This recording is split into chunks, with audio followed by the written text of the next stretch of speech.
Now, the rest of the story. 25 centuries ago, a young woman was having a baby, was actually in labor. We'll have to imagine that her labor pains were unusually severe because, indeed, the family sought the emergency advice of a renowned physician.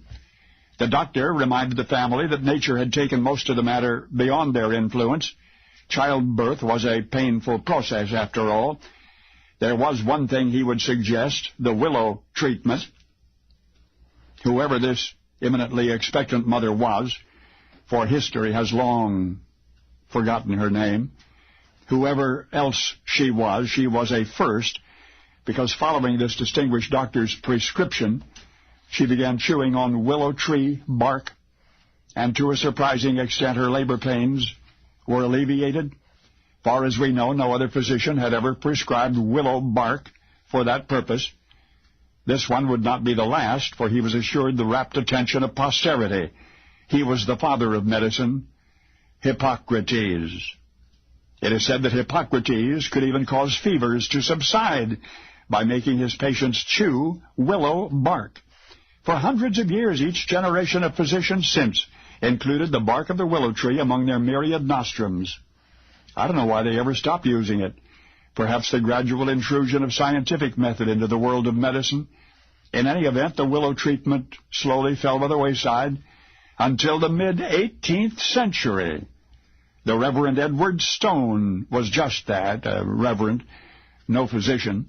But he was a brilliant man, and his intellect was ever seeking to satisfy his incessant curiosity, and it was he, the Reverend Stone, who revived the ancient willow treatment. Only this time, for the first time, statistics supported his suspicions. In 1763, Reverend Stone revealed to the prestigious Royal Society of Britain that he'd been experimenting with willow bark. He'd treated 50 cases of ague, an intermittent disorder.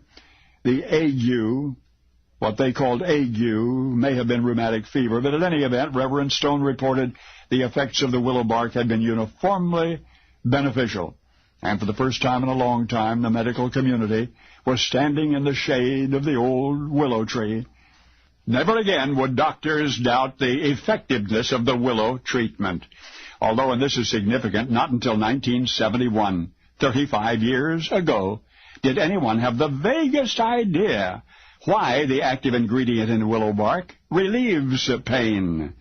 Until 1971, the whole world took for granted and accepted empirically the worth of willow as described 2,500 years ago.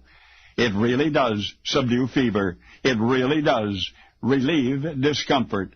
What the great Hippocrates was actually prescribing for pain was the active ingredient in willow bark. And one has to wonder if today it would even be approved by the FDA. For that magic ingredient in willow bark we have now come to know as aspirin. Aspirin. But now you know the rest of the story.